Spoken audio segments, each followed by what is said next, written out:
I'm Lettija Lee with That Grape Juice, and I'm delighted to be joined by the writer, director, and producer of The Harder They Fall, Jeymes Samuel. Hello, hello.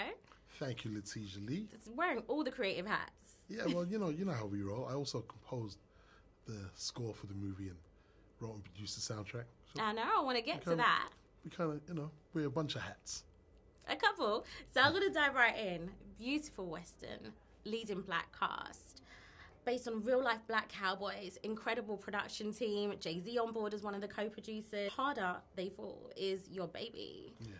Tell us the backstory.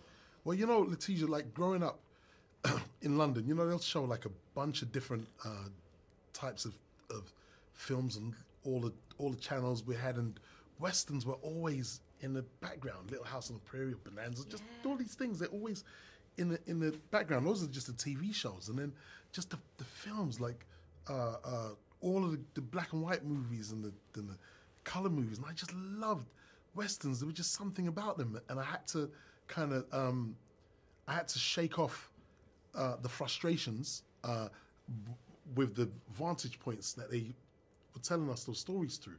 They were really narrow. If you're a woman in the Old West, according to those movies, you were subservient. Mm-hmm. If you were a person of color, you were super subservient and less than human even.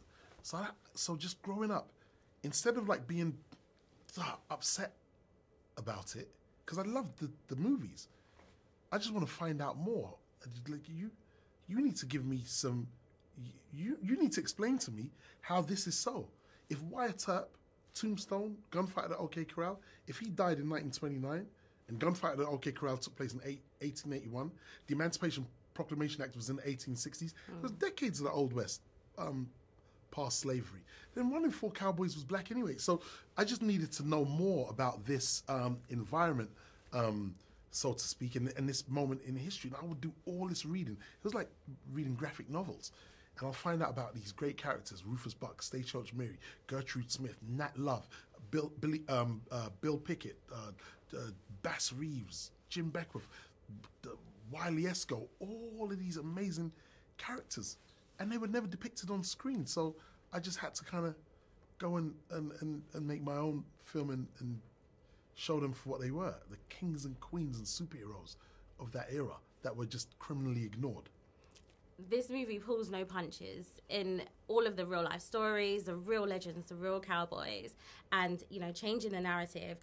Credible cast. Can we talk about the soundtrack? I mean, it's fantastic.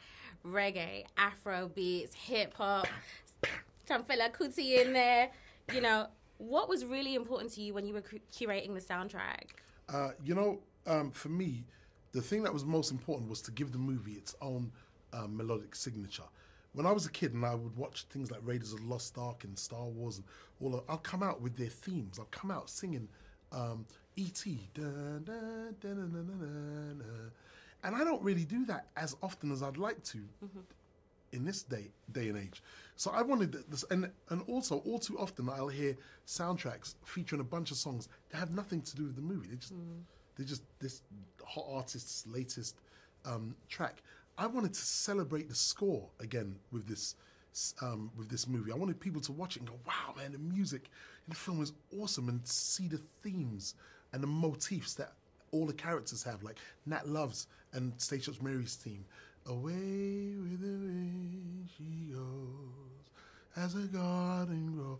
I wanted the songs to speak directly to the score, which speaks directly to the film, and have everything celebrated in a cohesive, visual, melodic whole, so to speak.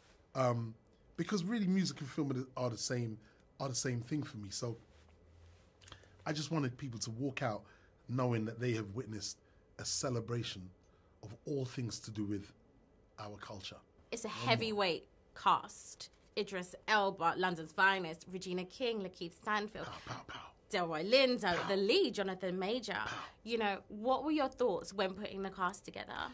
My thoughts when putting the cast together were the exact same thoughts when putting the characters together. If you have these titan characters that, even though they were criminally unsung, over 100 years later, we can learn about them. I need to cast with the superheroes of today. Man, you better get you Regina King to play Trudy Smith. You better get you Idris Elba to play Rufus Buck. You better get you the young upstart superhero Nat Love, who's now Kang the Conqueror, to play Jonathan Majors to play Nat Love. You better get you kind of need to cast according to what those people want to see, right? You want to make that movie, and I wasn't casting according to their historical likeness. You know, the real Rufus Buck died at age 18. He was a very fair-skinned individual. The real Cherokee Bill could pass for white, but he wasn't white. And now he's LaKeith Stanfield. But I wanted to just cast a bunch of today's superheroes to play the yesterday's superheroes and give the world the harder they fall in the swagged out fashion that exists in my brain, so I could take a flamethrower to this place, like Al Pacino said in Scent of a Woman. Pow, pow, pow, pow, pow. So, thank you for watching it. You absolutely killed it. It is pow, pow, pow. Wicked, Lettija. Jeymes, thank you so much. That grape juice, man. Thank you so much for having me, and I hope all you guys watch The Harder They Fall and enjoy it as much as I did making it. You know what I mean?